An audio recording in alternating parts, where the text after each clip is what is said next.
Nako, naranasan mo na bang maging pambayad utang?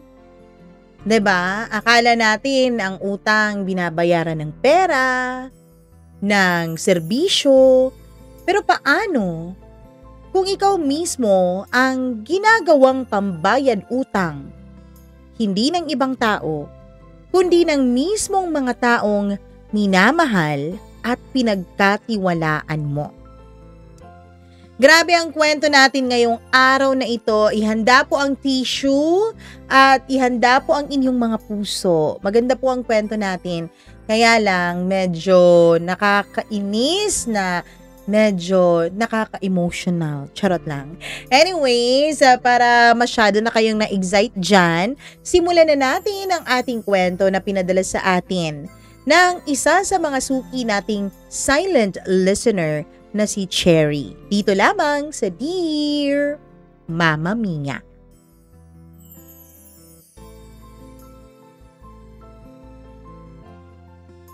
May mga tao nga sigurong pinanganak na malas sa mundo. Yung mga taong pagmulat pa lang ng kanilang kaisipan ay puro kahirapan na ang kanilang pinagdadaanan. At ang masaklap pa, imbis yung mga tao na dapat ay nagpoprotekta sa kanila, eto pa ang nagiging dahilan kung bakit sila napunta sa kapahamakan. Dear Mama Mia, ako po si Cherry. Hindi ko alam kung saan ba talaga sisimulan ang pagkukwento kong ito. At hindi ko rin alam kung ano ang nagawa kong kasalanan, kung bakit nagsimula ang kamalasan sa buhay ko. Ni hindi ko nga alam kung saan ko nakuha ang kamalasang ito. Baka sa araw na ipinanganak ako, o baka sa sandaling naisip ng mga magulang ko na kaya nila akong gamitin para makaligtas sa kahirapan ng mundo. Hindi ko alam kung alin doon. Basta ang alam ko, Mama Mia, hindi pa man po ako natutong magsalita, ay may utang na ako na kailangang bayaran. Lumaki ako sa isang maliit na baryo na malayong malayo po sa kabihasnan. Hindi kami mayaman. Hindi nga siguro kami papasang mahirap. Sobrang hirap ng buhay namin, Mama Mia.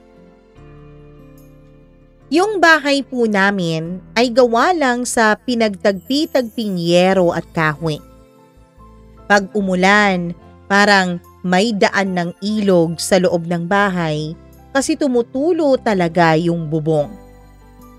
Wala rin kaming kuryente noon. Ilaw lang na nagmumula sa isang maliit na gasera ang nagbibigay tanglaw sa aming mga gabi.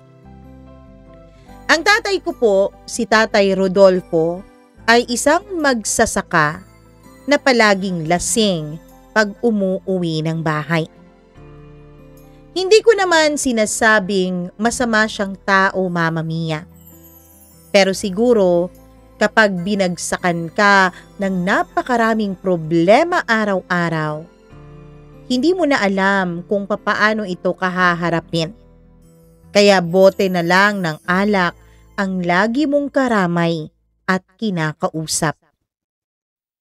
Si Nanay Elsa ko naman, simpleng babae lang, pero marupok din. Sa baryo namin, Mama Mia, wala yatang tao na walang utang.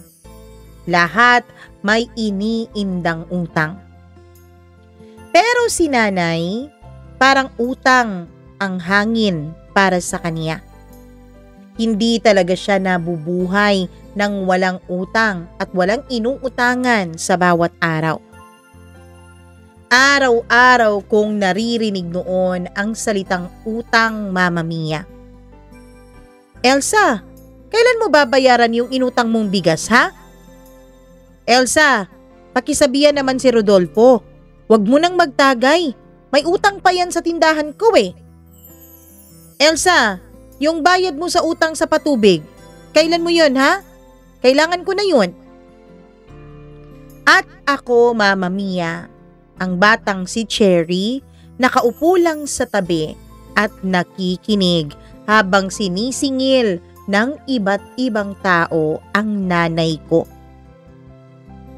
Bata pa lang ako pero naiintindihan ko na noon na kapag may utang ka ay para kang nawalan ng boses.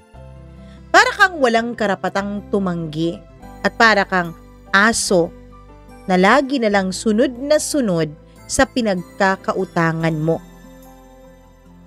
Isang gabi, Mama Mia, narinig ko silang nag-aaway. Tahimik lang ako sa gilid ng kulambo, nakasilip sa pagitan ng mga butas ng lumang tela nito. Rodolfo, ano nang gagawin natin? Kukunin na yung maliit nating palayan. Yun na nga lang ang pinagkukunan natin ng pang-araw-araw. Ano bang gusto mong gawin ko ha, Elsa? Wala nga akong trabaho ngayon. Pati si Mang Arturo ayaw na akong pahiramin dahil hindi pa raw bayad yung huli kong hiniram sa kanya. Paano na tayo ngayon ha, Rodolfo? Paano na lang ang anak nating si Cherry? Doon ako unang nakarinig ng pangalan ko sa gitna ng mga sigawan nila. Mama Mia, hindi naman nabago sa akin ang pag-aaway lagi ng aking mga magulang. Pero laging hindi po ako kasama sa topic nila. Kaya unang beses ko pong narinig ang pangalan ko. Lumipas ang ilang buwan, dumating sa aming bahay si Mang Ernesto, ang may-ari ng palayang tinatrabahuan ni tatay. Matanda na siya, halos sing-edad na nga ng lolo ko. Nasa harap kami ng bahay, tahimik akong naglalaro ng mga bato sa lupa dahil wala naman din akong laruan na kahit na ano noon. Pero kahit naglalaro akong mag-isa ay naririnig ko pa rin ang usapan nila. Rodolfo, kukunin ko na talaga yung palayan mo. Akin naman yan eh. 'Di ba? Sabi mo, huhulog-hulugan mo pero ilang buwan ka nang hindi nakakahulog. Hinintindi kita. Kaya lang, sumusobra na eh. Mang Ernesto, sana naman po bigyan niyo pa ako ng palugit. Nako Rodolfo, ang tagal-tagal ko na kayong pinagbibigyan. Pero wala namang nangyayari eh. Nakita kong napayuko ang tatay ko. Kaya lang, Rodolfo, may naisip akong paraan para mapag-usapan natin ng maayos itong utang mo na ito. Po, ano pong paraan yun, Mang Ernesto? Alam ko naman na hirap kayo ngayon.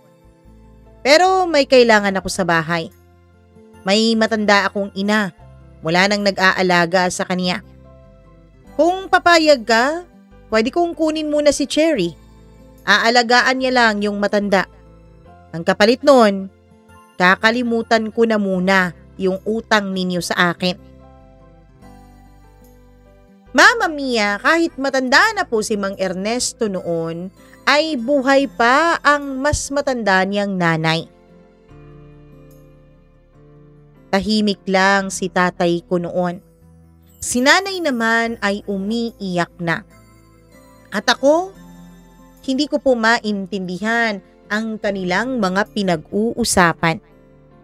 Ang alam ko lang ay parang napakalaking bagay yung pangalan ko sa naging usapan nilang tatlo. Kinagabihan, nilapitan ako ni nanay habang nagtutulog-tulugan ako. Hinahaplos-haplos niya ang buhok ko, Mama Mia. Cherry, bulong niya. Kaya napilitan akong magmulat ng aking mata. Makinig ka sa akin, anak ha. Sasama ka na muna kay Mang Ernesto. Magiging mabuti naman siya sa'yo. Ang gagawin mo lang doon, aalagaan mo yung nanay niya. Ha? Tumango lang ako, Mama Mia. Hindi ko alam na yun na pala ang simula ko ng buhay ng pagiging pambayad utang. Kinabukasan, isinakay na nga ako sa tricycle na pagmamay-ari ni Mang Ernesto at nandun din siya kasama ko. Wala akong masyadong gamit. Isang lumang bag lang na puno ng damit at isang lumang laruan. Hindi ako umiyak noon, Mama Mia. Siguro kasi bata pa ako. Hindi ko pa naiintindihan ang ibig sabihin ng iiwan at pambayad utang. Pagdating namin, ang bahay ni Mang Ernesto ay malaking bahay na gawa sa bato.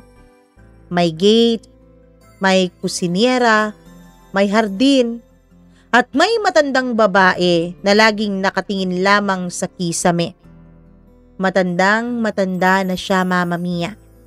At ang sabi ni Mang Ernesto, yun daw ang nanay niya. Araw-araw, ako ang nag-aabot ng pagkain niya, naglilinis ng kwarto niya at nag-aalaga sa kanya. Hindi naman po ako ginugutom sa bahay na yon, pero laging malamig ang tingin sa akin ni Mang Ernesto. Minsan, paggabi na at natutulog na yung lahat, pumapasok po siya sa kwarto ko, Mama Mia. Hindi ko alam kung ano ang ginagawa niya doon. Ang alam ko lamang, lagi akong nagigising na umiiyak, na para bang may mabigat sa dibdib ko.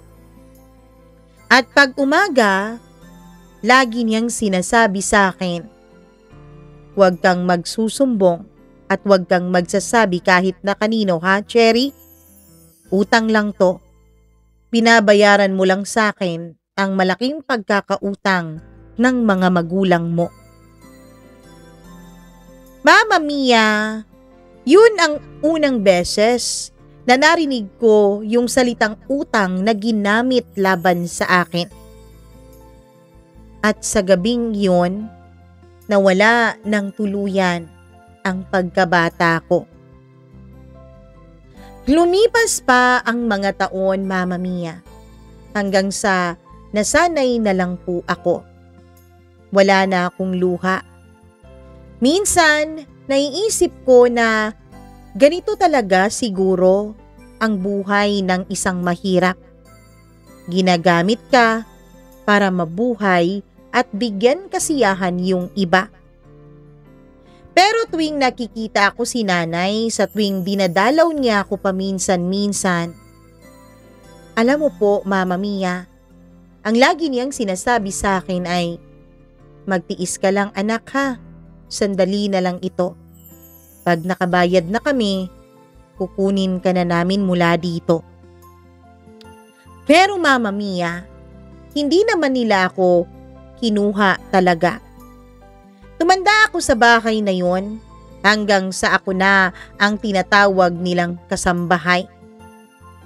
Mama Mia, yung ibang kasambahay doon, nung bata ako ay tinuturuan akong magbasa at magsulat kapag libre sila at wala kaming ginagawa.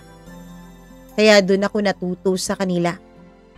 Hindi kasi ako pinag-aaral ni Mang Ernesto. Hanggang sa namatay na nga yung matandang babaeng inaalagaan ko. At ako, Mama Mia, para po akong lumaya ng saglit. Pero hindi ko po alam kung saan ako pupunta. Pag uwi ko sa amin, hindi ko na halos nakilala ang bahay namin. Oo, sirang-sira naman na ang bahay namin noon, pero mas lalo yatang nasira ito ngayon. Mas madilim.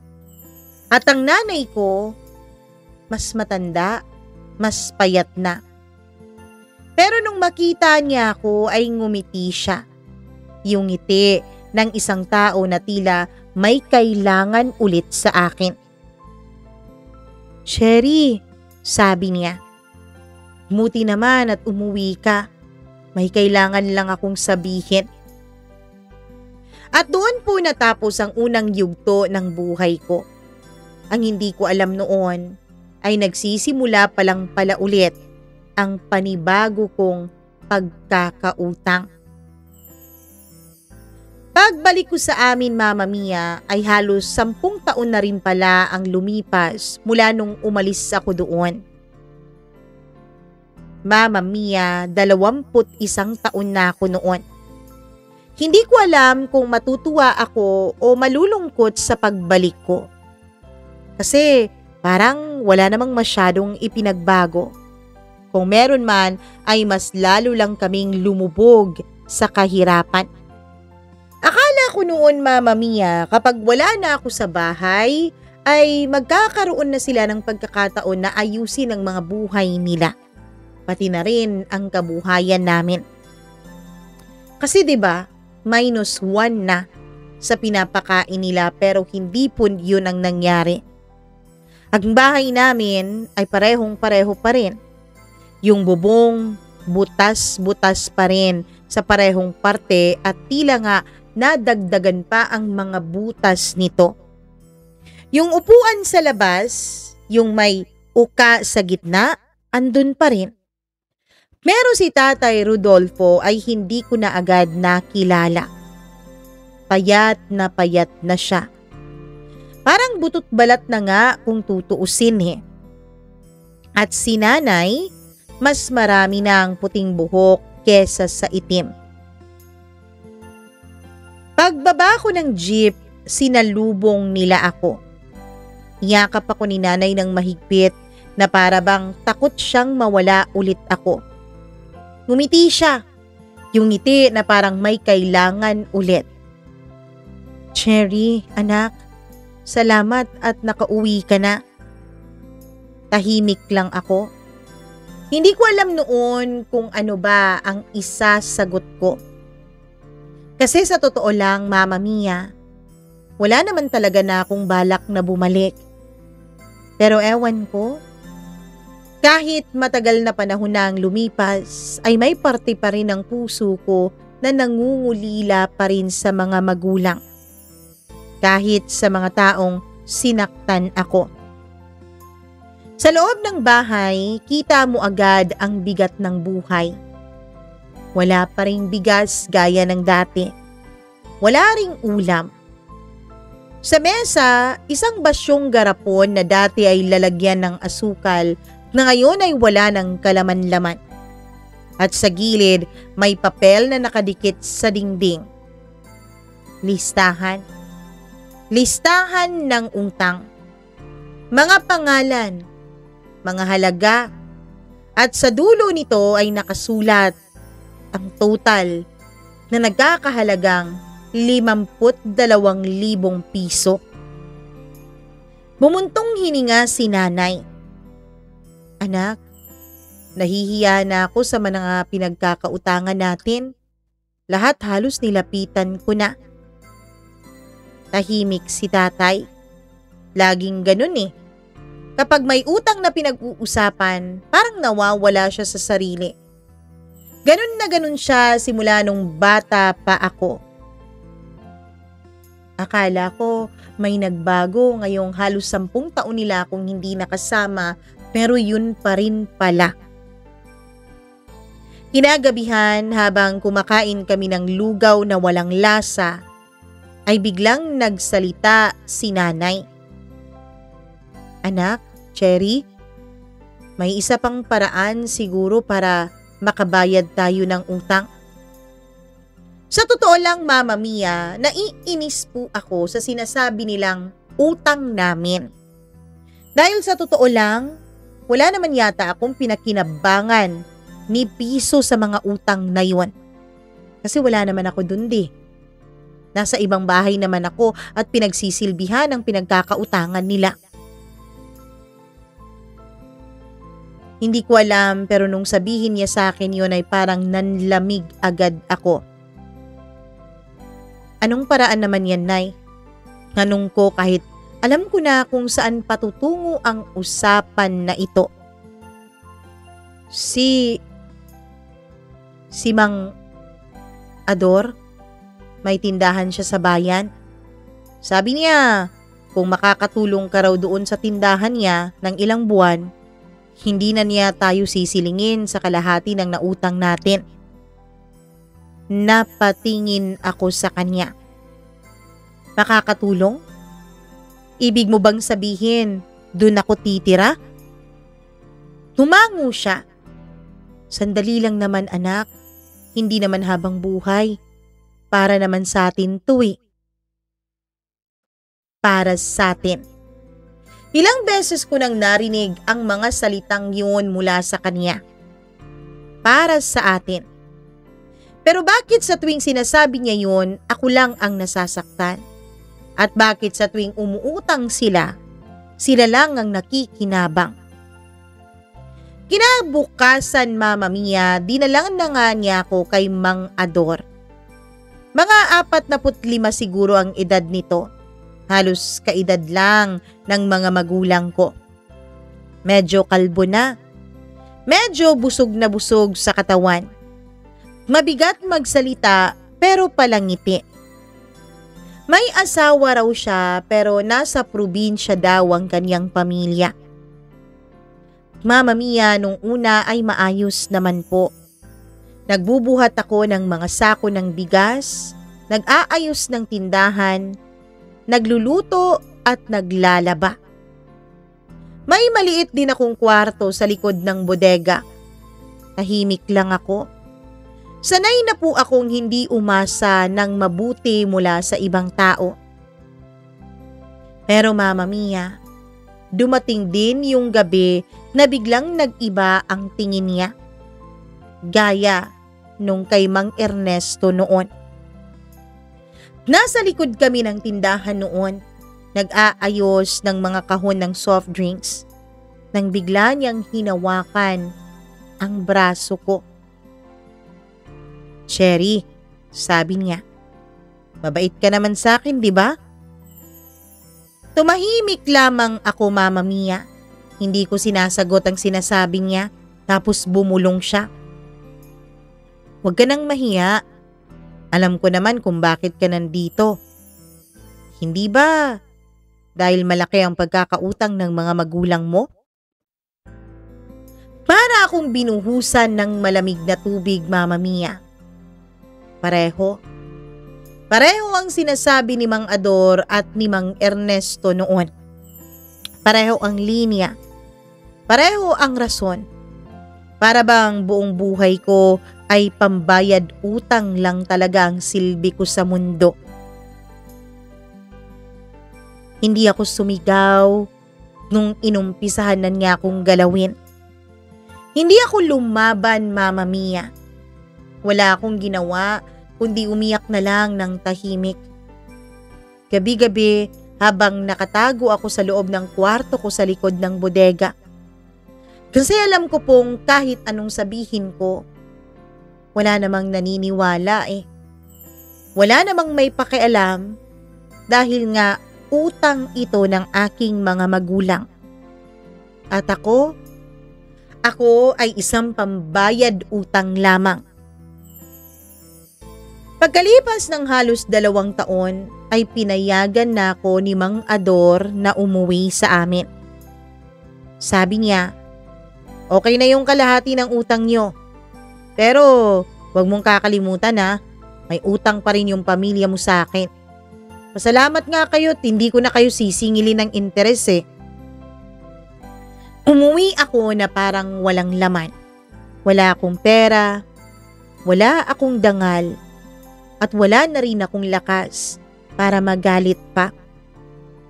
Pagdating ko sa bahay, ngumiti si nanay. Pero hindi niya ako iniyakap gaya noon. Cherry, salamat ha. Sabi niya. Kahit papaano, nabawas-bawasan din yung utang natin. Nakangiti siya pero hindi ko na kayang ngumiti pabalik sa kanya. Kasi sa totoo lang, Mama Mia, parang nawawala na yung pakiramdam ko bilang isang tao. Parang kahit anong gawin ko, isa lamang akong pambayad utang sa paningin ng aking mga magulang.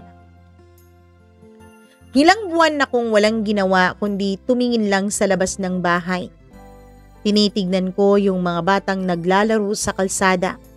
Tumatakbo, nag-aaway, nag-iiyakan at nagtatawanan. Minsan naiinggit ako, Mama Mia.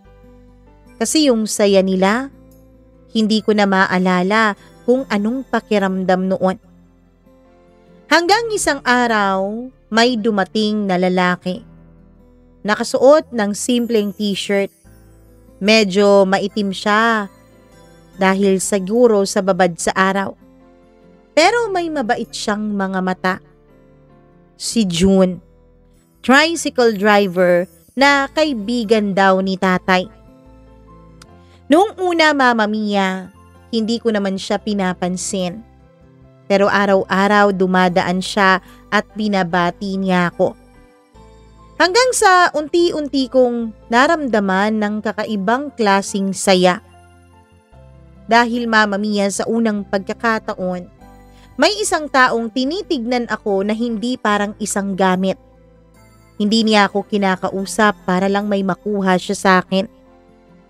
At sa tagal na panahon na walang nagmamahal sa akin, para bang nun ko lamang natutunan ulit kung paano po ang ngumiti.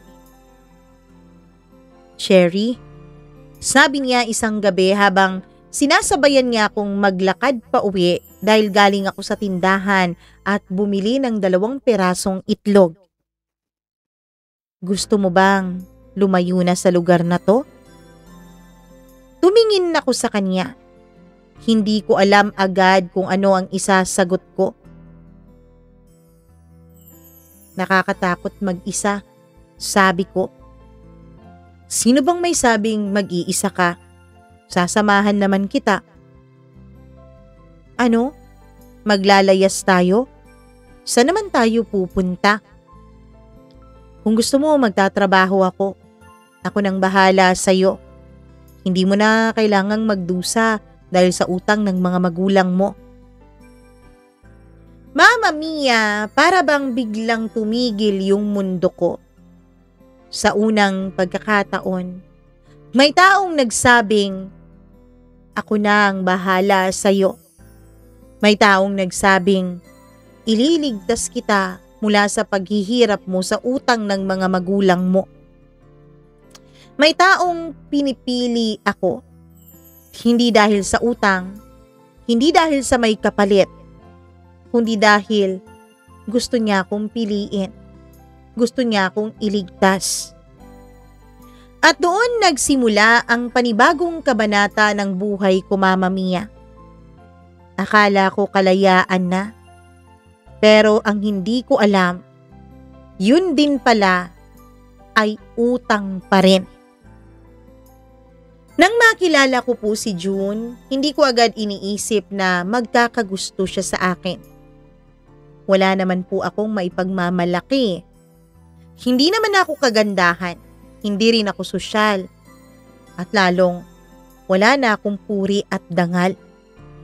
Isa lang akong babaeng pagod na sa buhay, na sanay umiwas sa mga mata ng tao, na sanay ginagawang pambayad ng utang ng iba. Pero si June, kakaiba siya, Mama Mia. Palagi po siyang may dalang ngiti para sa akin. Yung tipong kahit pagod siya, ay may sigla pa rin. At tuwing nagkakausap kami, hindi ko nararamdaman na naaawa lang siya sa akin. Iba kasi yung awa sa malasakit. At si June, Mama Mia, ramdam kong hindi awa ang nararamdaman niya sa akin, kundi pagmamalasakit. Madalas siyang pumunta sa bahay para mangamusta. Minsan, nagdadala siya ng saging. Minsan naman, tinapay. Minsan, tubig lang na galing sa bayan. Sabi niya, gusto lang niyang may makasama. Si tatay sa Tagayan. Kaya siya pumupunta sa amin. Pero napapansin kong lagi siyang nakatingin sa akin. Hindi yung tingin na marumi, Hindi yung tingin gaya ng tingin ni Mang Ador at ni Mang Ernesto sa akin noon. Kundi yung tingin na para bang pinaparamdam niya sa akin na ako ay mahalaga pa rin. Isang hapon, Mama Mia, pag uwi ko po galing palengke ay inabutan ako ng ulan. Sakto namang dumating siya at minamaneho yung tricycle niya. Cherry, sakay ka na. Malakas na yung ulan, no? Umiling ako. Hindi na, malapit na lang din naman ako. Pero bumaba siya. Binuksan niya yung payong na dala niya at tinabihan ako habang naglalakad.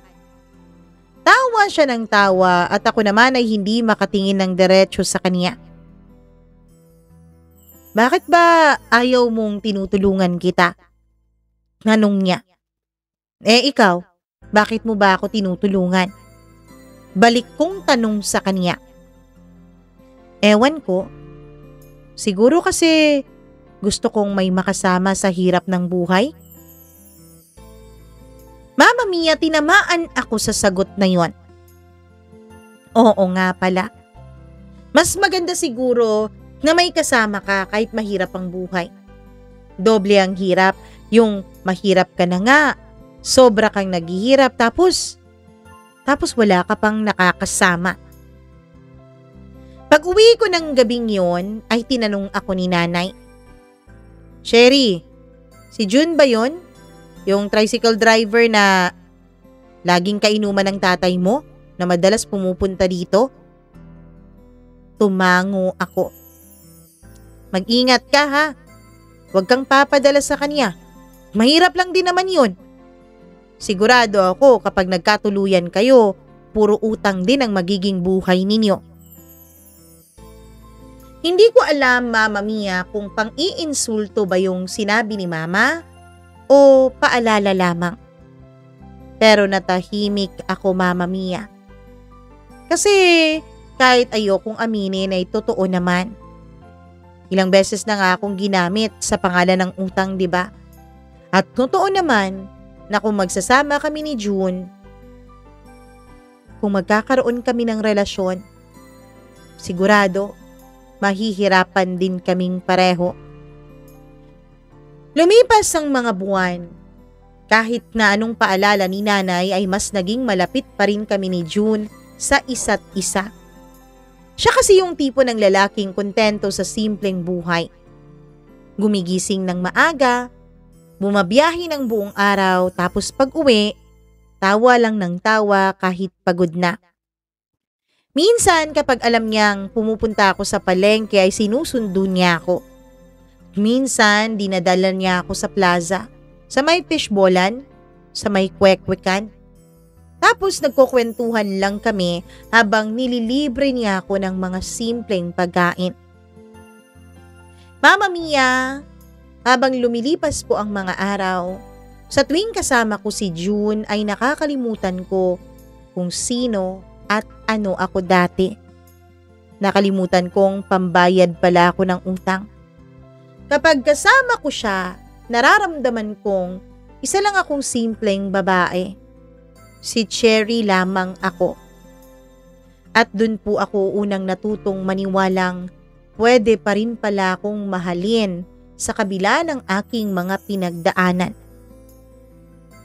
Isang gabi habang nakaupo kami sa ilalim ng malaking puno sa tabi ng ilog ay bigla siyang nagsalita.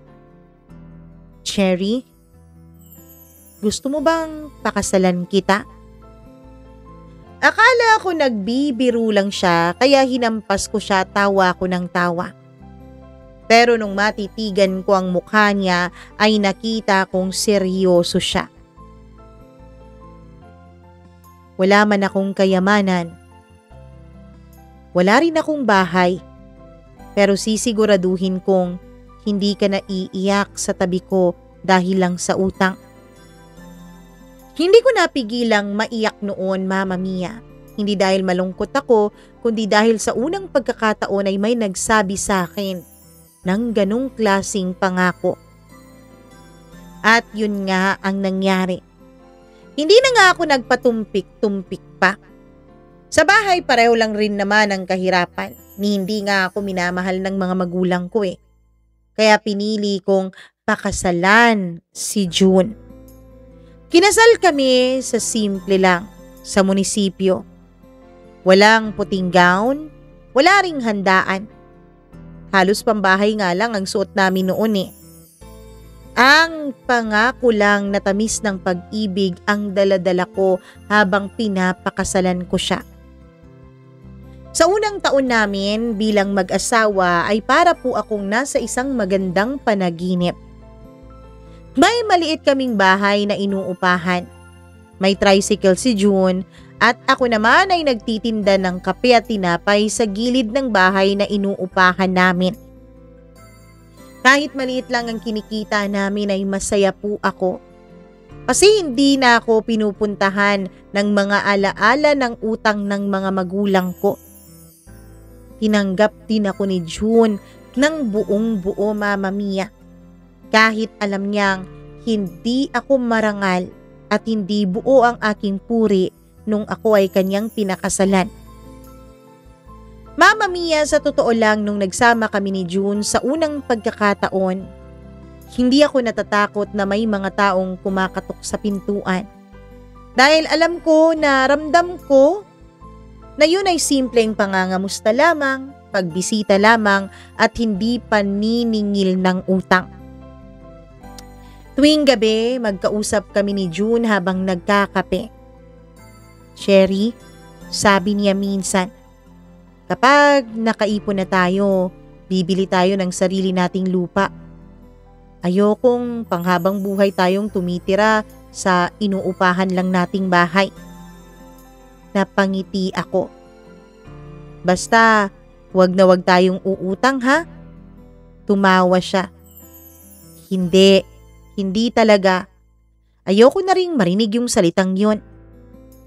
Pero hindi ko alam, Mama Mia, na totoo palang sinasabi nila na wala palang tao sa mundo na walang utang. Darating at darating din pala ulit ang pagkakataon na yon. At pag bumalik, tila mas lalong masakit. Akala ko ay panghabang buhay na akong magiging masaya sa piling ni June.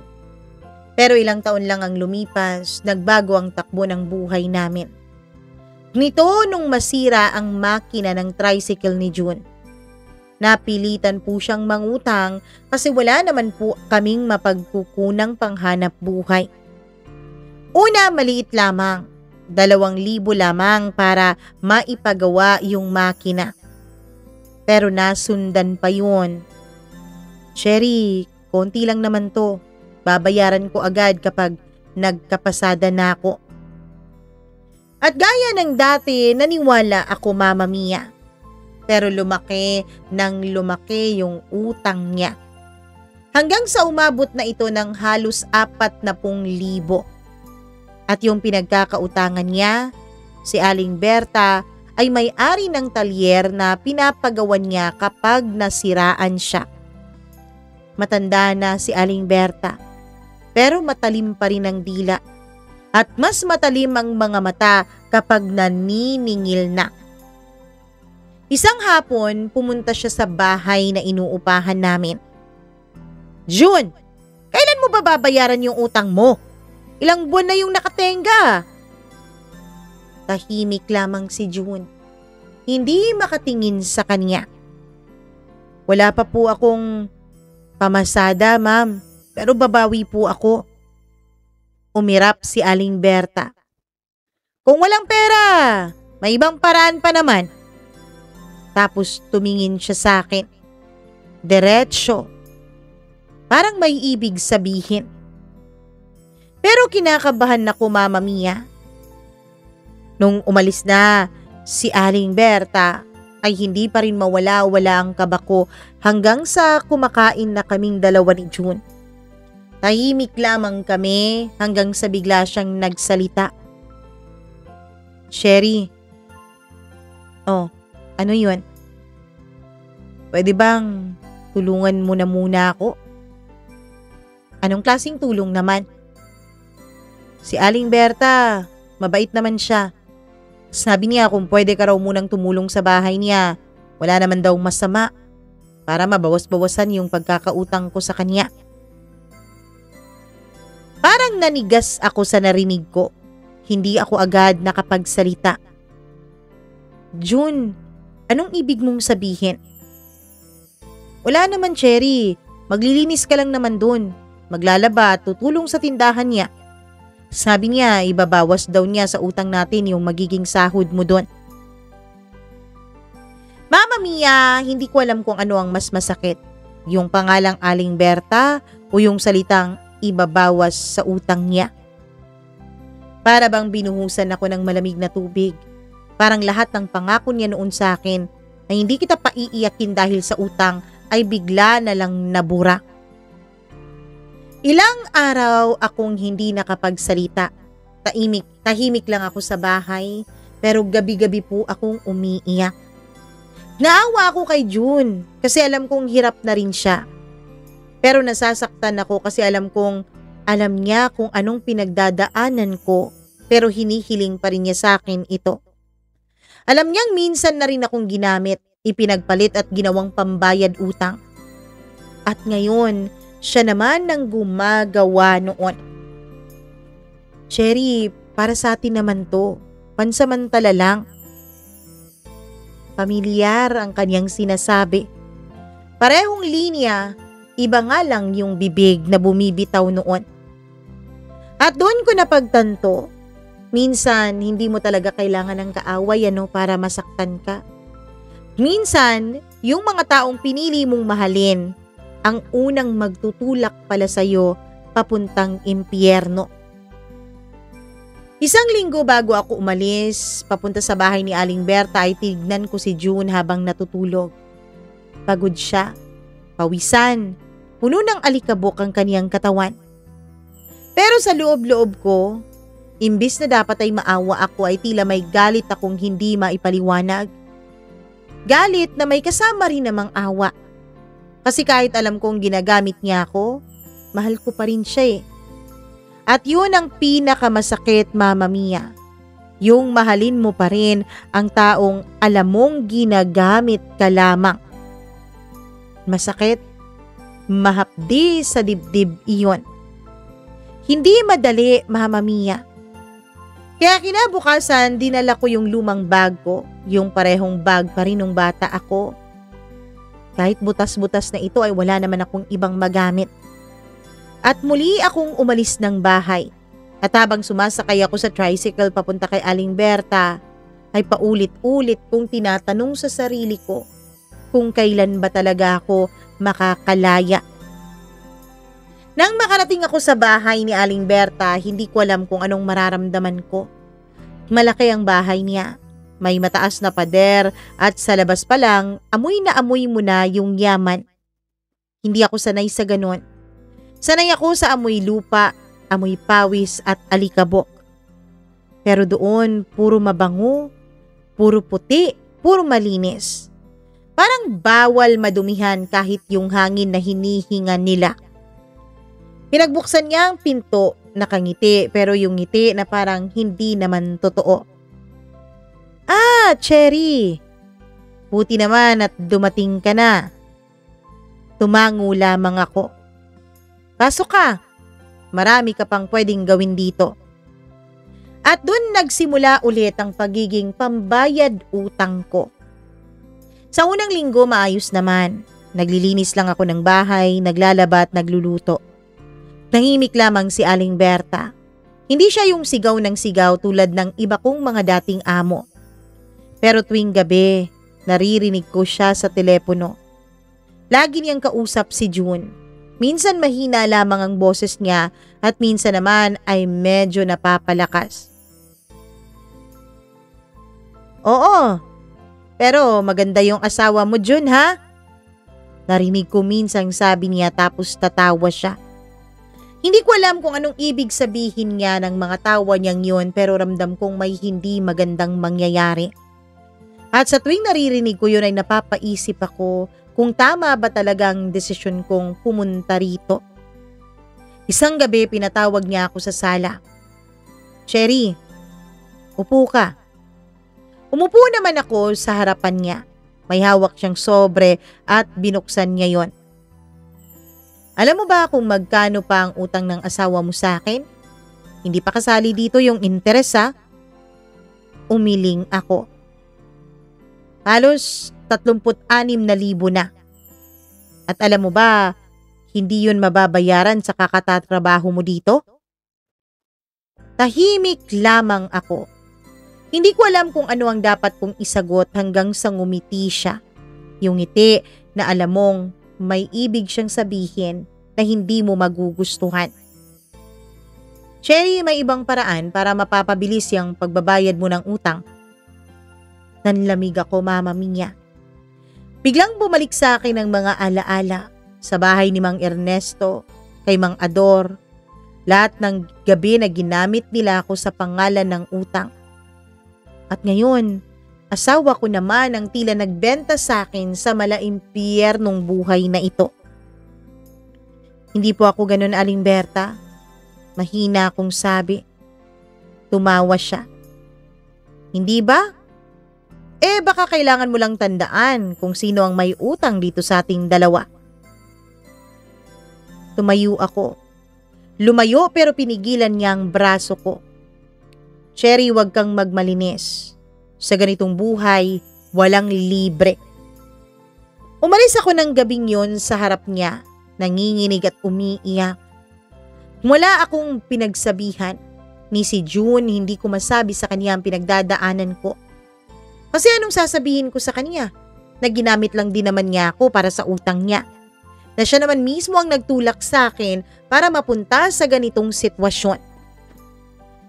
Kinabukasan, Mama Mia, hindi ako pumasok sa bahay ni Aling Berta. Nagkulong lang ako sa maliit kong silid sa likuran. Tumawag si June. Cherry, bakit hindi ka raw pumasok? Nabalitaan kong sinigawan mo raw si Aling Berta kagabi. Hindi ako sumagot. Cherry naman, kailangan natin to. Konting tiis lang. Huwag kang mag-alala, babawi naman ako sa'yo. June, hindi mo ba naiintindihan? Gagamitin niya ako. Sa paraang, hindi yung sinasabi niya sa akin na magsisilbi lang ako dito sa bahay niya. Tumahimik si June sa kabilang linya, Mama Mia. Ang tanging naging sagot niya ay, pasensya na, wala kasi akong ibang magawa. At dun ko naramdaman na tila may sumabog sa dibdib ko. Wala siyang magawa? Paano ako? Wala rin ba akong karapatan tumanggi at huwag magpagamit dahil sa utang ng iba? Mula noon, Mama Mia, ay tila nagbago po ang pagkatao ko. Tahimik ako sa umaga pero sa loob-loob ko, unti-unti na po akong nauubos. Hindi ako lumalaban, hindi rin ako umiiyak sa harap nila.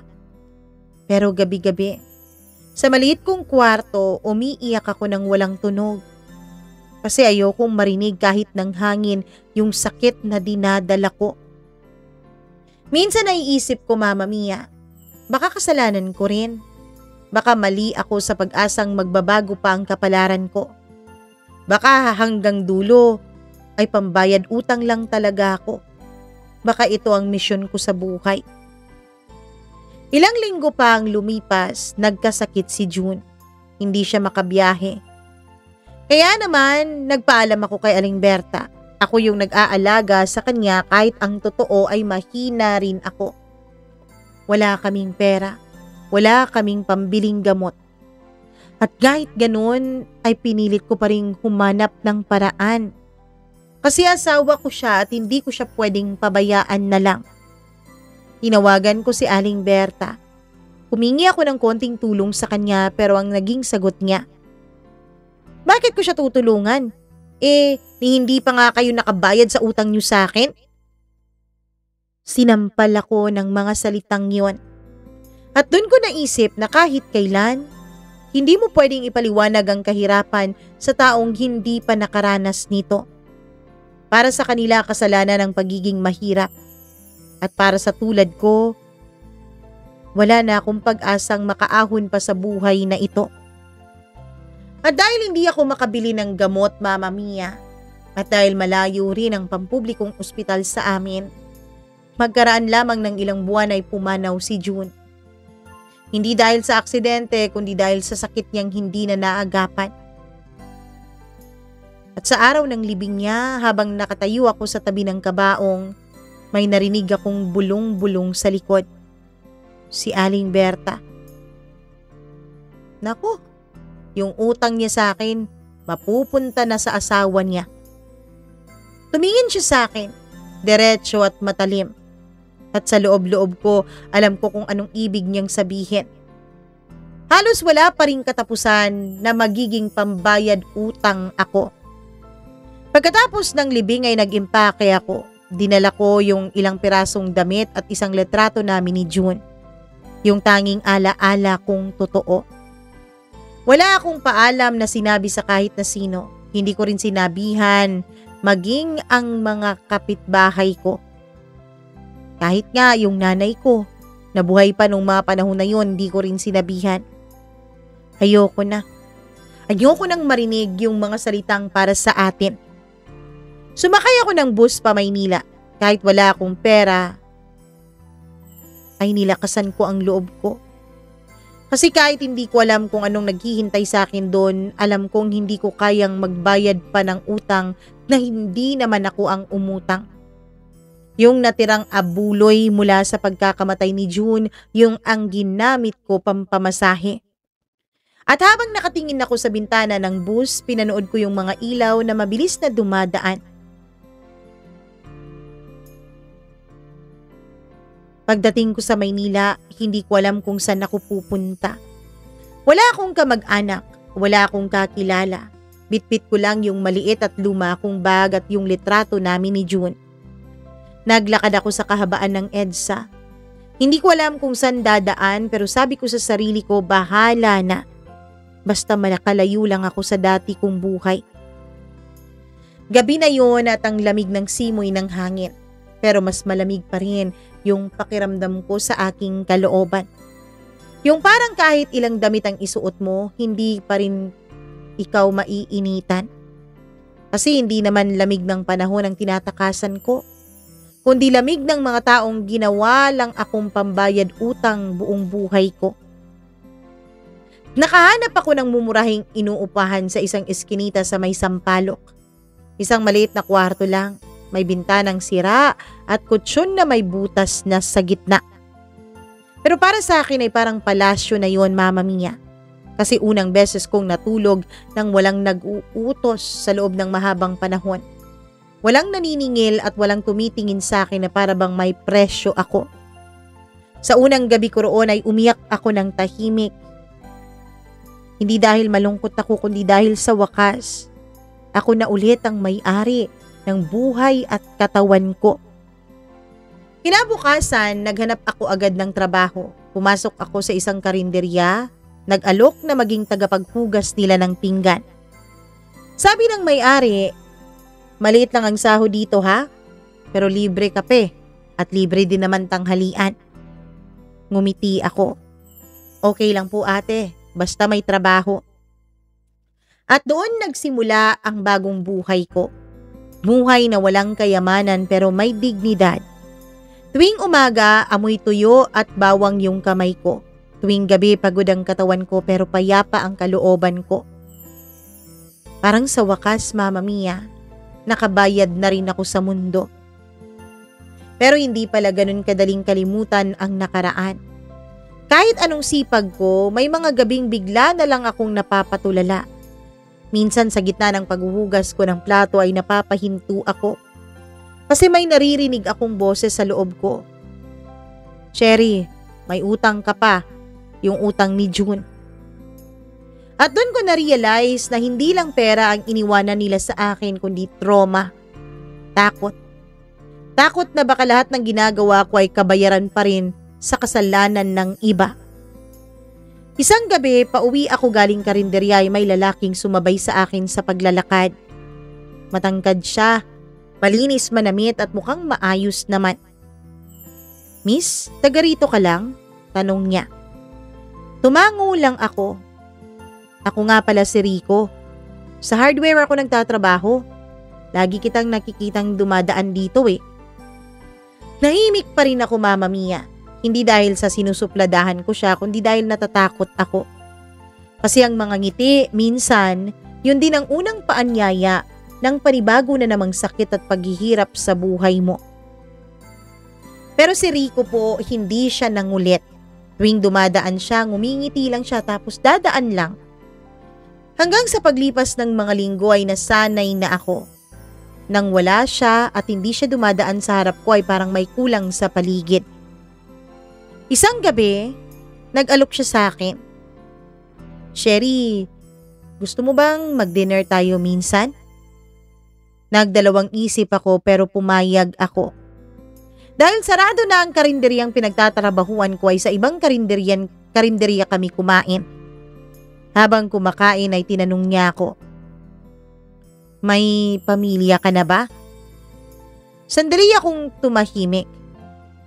Kung asawa tinutukoy mo wala, kung mga magulang meron, pero matagal ko na silang hindi kinakausap. Tumango siya. Walang panghuhusga na tila ba naiintindihan niya agad ang sinasabi ko. Basta kung ano man yung pinagdadaanan mo, hindi mo kailangang ipaliwanag sa akin, Cherry, kung hindi ka handa. At doon ay napaluha ako ng lihim, Mama Mia. Parang meron ulit tao na nakakaintindi sa akin. Lumipas ang mga buwan at naging magkaibigan kaming malapit ni Rico. Hindi niya ako minamadali, hindi rin siya nagtatanong ng sobra, pero ramdam kong may gusto siya. At sa totoo lang, Mama Mia, natatakot po ako. Hindi dahil sa kanya, kundi dahil sa sarili ko. Natatakot ako na baka kapag sumaya ulit ako at magmahal ulit ako ay may babawi na naman ng kasiyahan ko. Isang gabi, tinanong niya ako, Sherry, gusto mo bang magsimula ulit ng buhay kasama ako? Rico, hindi ko alam kung kaya ko pa. Mahina akong ngumiti at sumagot. Hindi naman ako nagmamadali, Cherry. Pero sana wag mo ring parusahan ang sarili mo habang buhay. Pag-uwi ko nung gabing yon ay humiga ako agad sa kutsyon kong luma at may butas. Tama naman siya eh. Parang pinaparusahan ko nga ang sarili ko sa mga kasalanang hindi naman ako ang may gawa. Kaya simula noon ay sinubukan kong magpatawad. Hindi agad-agad pero unti-unti. Dahil, Mama Mia, ang sabi nga ni Rico sa akin, kapag hindi ako nagpatawad ay hindi rin tuluyang mawawala ang sakit na iniinda ko sa puso ko. Ang pagpapatawad ay hindi para sa kanila kundi para sa akin. Ilang taon ang lumipas, naging mas maayos ang buhay ko. Hanggang sa nakaipon ako at nakakuha ng maliit na puwesto. Nagtitinda ako ng kape at tinapay sa may palengke, Mama Mia. Simple lang pero araw-araw ay may mga taong bumabalik para bumili. Hindi lang dahil sa kape kundi dahil mabait daw ako. At tuwing naririnig ko, Mama Mia, ang mga salitang papuri mula sa iba ay parang unti-unting nabubura ang katauhan ko na bilang pambayad utang. Parang nagiging tao ulit ako. Isang umaga habang nagtitimpla ako ng kape ay may dumating na matandang babae. May bitbit siyang baston at mahina na ang bawat hakbang niya. Nang tumingin siya akin ay natigilan ako. Si nanay pala. Yung boses niya ay mahinang-mahina at basag na. Hindi ko alam kung paano niya ako natuntun, Mama Mia. At hindi ko rin alam noon kung ano ang magiging reaksyon ko. Awa ba? Galit o lungkot? Anak, patawad. Wala na ang tatay mo. Wala na rin akong ibang mapuntahan. Buti na lang at nakita ka ng dati nating kapitbahay at dinalan niya ako dito. Tumahimik lang ako. Ang tagal kong tinitigan yung mukha niya. Kulubot na, payat at parang nalalanta na siya. Upo ka, Nay, sabi ko. Pinagtimpla ko siya ng kape at binigay ko yun sa kanya. Ingat, mainit pa yan. Habang umiinom siya ay tahimik lang kami. Walang paliwanag, wala ring tanong. Pero sa loob ko ay may kakaibang kapayapaan. Hindi ko alam kung ang tawag ba doon ay dahil pamilya ko siya o dahil naaawa lang talaga ako sa kanya. Habang pinagmamasdan ko siyang umiinom ng kape ay naisip ko, siguro ito yung tunay na kabayaran. Hindi yung katawan, hindi yung pera, kundi yung kakayahang magpatawad kahit winasak ka na ng mga taong dapat ay nagpoprotekta at nagmamahal sa'yo. Mama Mia, naisip kong ikwento itong naging kahapon ko. At habang sinusulat ko ito ay nandito ako sa maliit kong mesa sa pwesto ko sa palengke habang nagbabantay kung merong bibili. Tahimik ang paligid. Ang naririnig mo lang ay ang mangilan-ngilang tao na bumibili ng mga gulay. Mama Mia, alam mo minsan naiisip ko, bakit kaya may mga taong kagaya ko na ipinapanganak para lang pambayad utang? Hindi pera ha. Hindi naman lahat ng utang ay pera eh. Kundi minsan pati sa kasalanan ng iba. Mula bata hanggang sa nagkaasawa na ako ay lagi na lang akong pambayad utang. Sa magulang, sa asawa. Siguro ganito talaga ata ang aking kapalaran. At ngayong matanda na ako ay napagtanto kong ang pinakamasakit pala ay hindi yung ginamit ka, kundi yung dumating ka rin sa punto ng buhay mo na nasanay ka na ring magpagamit sa iba at pumapayag ka na lang na maging pambayad utang ka. Mama Mia, minsan habang nagtitimpla ako ng kape ay naiisip ko si nanay. Wala na po si nanay, Mama Mia. 1 taon mula nung bumalik siya sa akin ay lumisan na rin siya ng tuluyan. Si Rico naman ay nakapag-asawa na rin ng iba. Mama Mia, hindi ko po siya binigyan ng pagkakataon.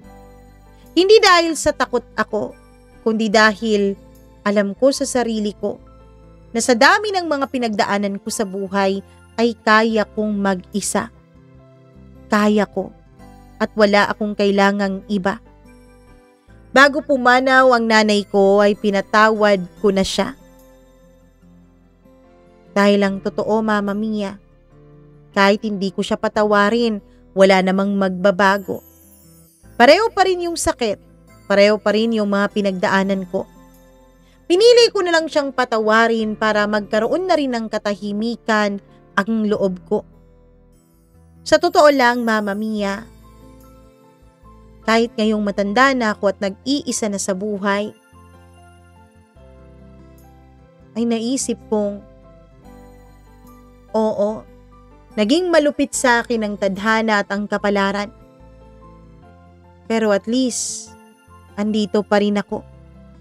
At least, buhay pa rin ako.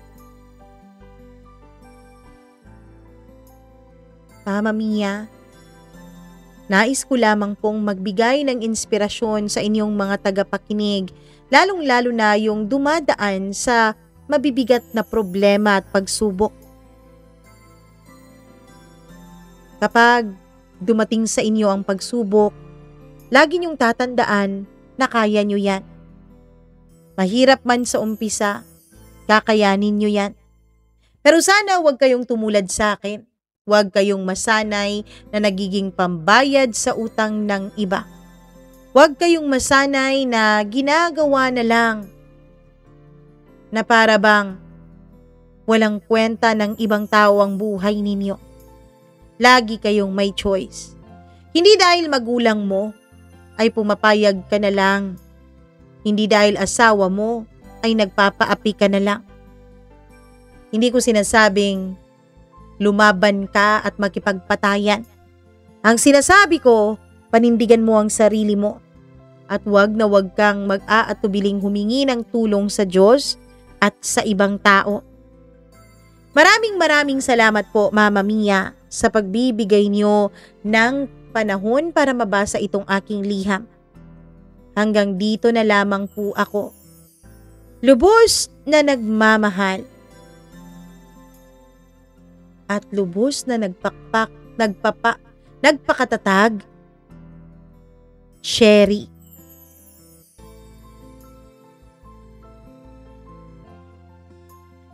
Ang hirap ng buhay na pinagdaanan ni Aling Cherry, hindi lang dahil mahirap yung mangupahan ka, mahirap yung magpakaalila ka, mahirap yung inaabuso ka, kundi mas mahirap sa kalooban na yung mga taong dapat ay nagmamahal sa'yo, yun ang mga taong nagbenta sa'yo. Yun ang mga taong ginawa kang pambayad utang at yun ang mga tao na naging dahilan kung bakit ka nahihirapan.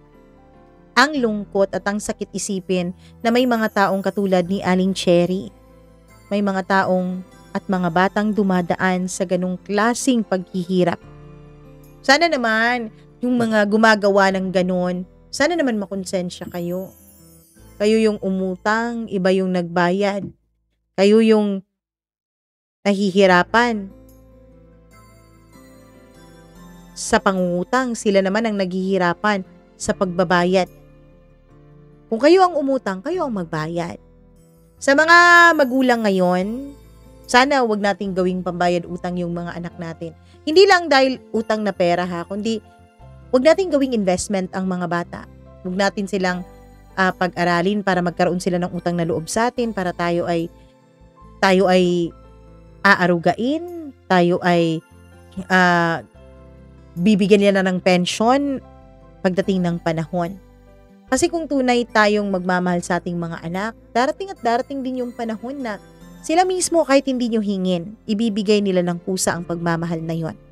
Maraming salamat, Aling Cherry, at sa lahat ng nakikinig at nanonood ngayon. Thank you so much sa inyong suporta, sa pagmamahal at sa panonood at pakikinig ninyo nitong ating kwento. Sa ating mga members, maraming salamat sa mga bagong members natin. Hello ako kay Diane Martinez. Hi din ako kay Colleen Bueno, Evelyn Kawit, Janice Linian, Maria Elena Abe, Maureen Tugab, Gimaras Girl, Easy Gale, Mila Raduban, at Freaky. Maraming salamat po sa inyong walang sawang pagmamahal at pagsuporta nitong ating channel. Hi din ako kay Ed Santos, maraming salamat. Kay Team Mira TV, hello sa'yo. Kay Tess Reyes, Judy Ann Tapnayan, maraming salamat. Sally Buma, Cheryl Lacuna, hello sa'yo. Nagulat daw siya dahil shinout-out siya. Maraming salamat sa pakikinig. Glendora Cayetano, maraming salamat. Ay din kay Aksa Hiliana, Evelyn Gausin, Lilibet Ubalias, maraming salamat sa iyo. Jaime Rodriguez, Nora Barido Hamandre, Margie Flores, maraming thank you po. Sa mga hindi nabanggit dito sa kwentong ito, baka sa susunod na kwento, ikaw naman at pangalan mo naman ang babanggitin ko. Huwag mong kalimutan na mag-subscribe dito sa ating channel at mag-subscribe din kayo sa isa pa nating channel, ang Encounters with Mama Mia. Kung hindi nyo mahanap, andyan po ang link sa baba. Kung may sariling kwento, alam nyo na, email lamang po, mamamiacdo0317@gmail.com. Maraming salamat ulit sa hindi pagsiskip ng ads at sa laging pakikinig at pag-check dito sa channel natin kung may bago tayong upload. Ako po si Mama Mia. I love you all. Mwah! Bye-bye. Ingat!